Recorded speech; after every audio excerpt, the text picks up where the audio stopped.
కొంచెం చచ్చిపోండి మావయ్య గారు. చచ్చిపోనా? ఇప్పుడే చచ్చిపోండి. చచ్చిపోనన్నా. మీకు తెలియకుండానే మీ ప్రాణం పోయేలా చేస్తామండి.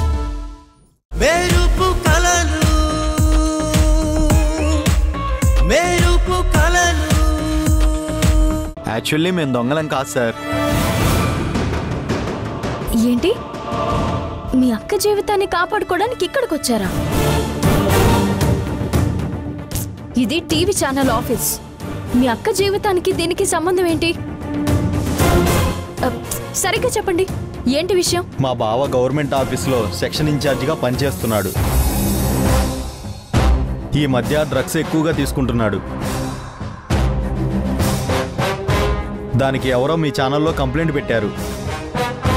స్టింగ్ ఆపరేషన్లో మా బావ దొరికిపోయాడు.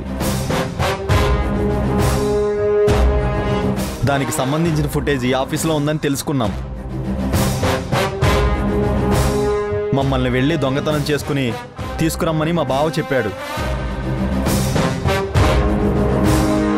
లేదంటే మా అక్కని వదిలేస్తానని బెదిరిస్తున్నాడు. అసలే మా అక్క అమాయకురాలు, పైగా 3 ఆడపిల్లలు. అలాంటి అక్క జీవితం నిలబడాలనే మేము ఇక్కడికి రావాల్సి వచ్చింది. అంతేగాని మేము నిజమైన దొంగలం కాదు సార్. మీరు మమ్మల్ని వదిలేస్తే ఆ ఫుటేజ్ ఎక్కడుందో వెతుక్కుని మేము మా అక్క జీవితాన్ని కాపాడుకుంటాం. దయచేసి మమ్మల్ని వదిలేయండి. దొంగతనానికి వచ్చింది కాకుండా వింటున్నాం కదా అని సెంటిమెంట్ డ్రామా స్టోరీలు చెప్తున్నావా? లేదు మేడం, మేము చెప్పేది నిజం మేడం. రేపు ఉదయాన్నే దాన్ని టీవీలో టెలికాస్ట్ చేస్తారంట మేడం. ఈలోపు దాన్ని తీసుకెళ్ళకపోతే రేపు మా బావ పరువు పోతుంది. దాంతో మా అక్క జీవితం నాశనం అవుతుంది. వీళ్ళు చెప్తుంది నిజమే. వీళ్ళ బావ పేరు చంద్రమోహన్, మున్సిపాలిటీలో సెక్షన్ ఆఫీసర్. అవును సార్, అతనే మా బావ సార్. ఆ స్ట్రింగ్ ఆపరేషన్ చేసింది నా ఫ్రెండే జై. అది కూడా నేనే చేయమని చెప్పాను. సార్ ప్లీజ్ సార్, మమ్మల్ని క్షమించి ఆ వీడియో ఇవ్వండి సార్. మా అక్క జీవితాన్ని కాపాడండి సార్. చూడండి, మిమ్మల్ని చూస్తే మంచి వాళ్ళలో ఉన్నారు. నేను ఒక విషయం చెప్తాను, అది విన్నాక మీరు అడిగింది ఇస్తాను. ఇప్పుడు మీ బావ చేసింది తప్పు. ఎందుకంటే ఒక బాధ్యతాయుతమైన పొజిషన్లో ఉండి లంచాలు తీసుకుని తప్పుడు పర్మిషన్లు ఇలా ఇవ్వడం వలన రేపు కట్టిన బిల్డింగు లేదా ఒక బ్రిడ్జు, ఫ్లైఓవర్ ఏదైనా ప్రమాదం జరిగి కూలిపోతే మీ అక్క జీవితం కోసం 400 మంది ప్రాణాలు డేంజర్లో పెట్టడం ఎంతవరకు కరెక్ట్?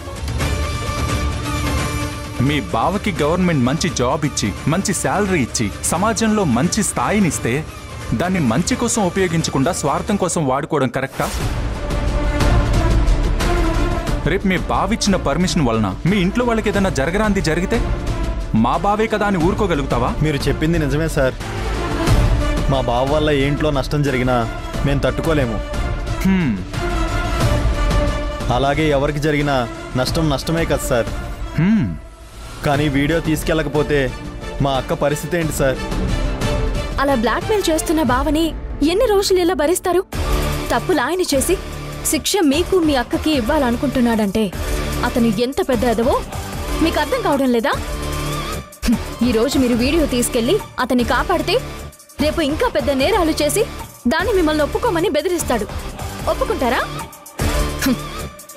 అలాంటి బావ ఇంట్లో ఉన్నా జైల్లో ఉన్నా పెద్ద తేడా ఏం ఉండదు. మీరు మీ అక్క గురించి ఆలోచించి ఇదంతా చేస్తున్నారని అర్థమవుతుంది. మీ బావ జైలుకు వెళ్ళినా కూడా మీరు మీ అక్కని, తన పిల్లల్ని బాగా చూసుకుంటారు తప్ప వదిలేరు కదా. ఒక్కసారి శిక్ష అనుభవించి మారినా మీ బావ బయటకొచ్చి తన ఫ్యామిలీని బాగా చూసుకుంటారు. అది ఆలోచించండి. అవును మేడం, ఇలా బెదిరిస్తుంటే ఎన్ని రోజులు భరించగలం మేడం? ఒకవేళ మా బావ మారకపోయినా పర్వాలేదు మేడం.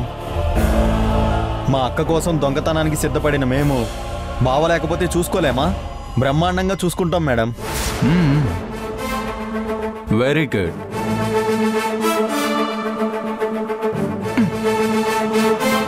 వెళ్ళి మీ బావని సరెండర్ చేసి మీ అక్కని బాగా చూసుకోండి ఇద్దరు.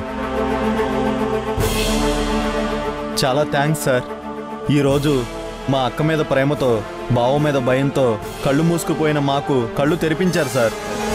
అబ్బా, నిజానికి మేమే నీకు థ్యాంక్స్ చెప్పాలి. లేదంటే రేపు ఉదయం వరకు మేము ఇక్కడే స్టక్ అయిపోయేవాళ్ళం. పదండి వెళ్దాం. పదండి. పద.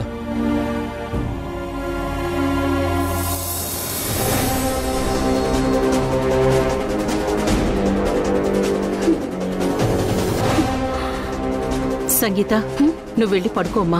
ఏం పర్లేదత్తయ్యా, నాకేం నిద్ర రావట్లేదు. నీకు నిద్ర రావట్లేదని నాకు తెలుసు. త్వరగా వెళ్ళి పడుకో. వెళ్ళు. వాళ్ళెప్పుడొస్తారో. సమయం. అక్క, ఏంటత్తయ్యా మీరింకా నిద్రపోలేదా? లేదమ్మా, మీరు రావటం లేట్ అయ్యేసరికి నిద్ర రాలేదు.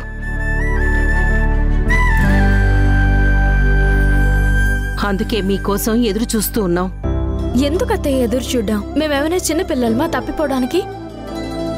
తప్పిపోవడానికి చిన్నపిల్లలు కాదు కదా.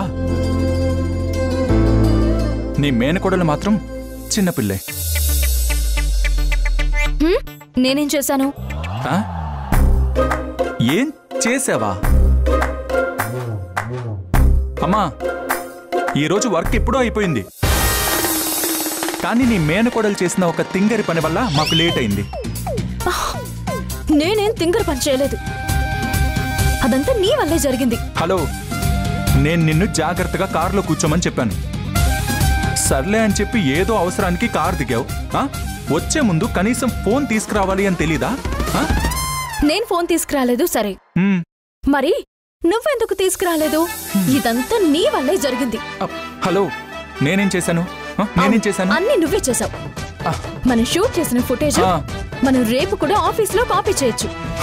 కానీ నువ్వే ఈ రోజు చేద్దామని తీసుకెళ్ళావు.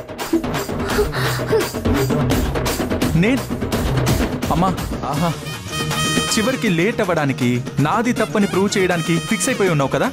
చూసావా? నిన్ను. అబ్బా, అక్క ప్లీజ్ ఆపండి. వచ్చిందే లేటు, మళ్ళీ దాని గురించి లేట్ నైట్ లో నీది తప్పంటే నీది తప్పని డిస్కషన్ అవసరమా అక్క? అవునమ్మా, ఇందాక భాను నీ గురించి అడిగితే పడుకుంది అన్నట్టుగా నాటకం ఆడాం. ఏంటి? అమ్మ నా గురించి అడిగిందా? నిజంగా నా గురించి అడిగిందా? అవును సమయం.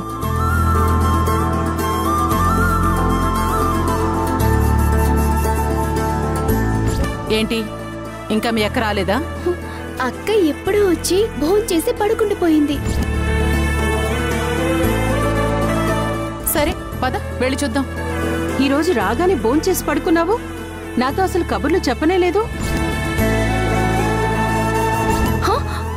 అక్క, అత్తయ్యా,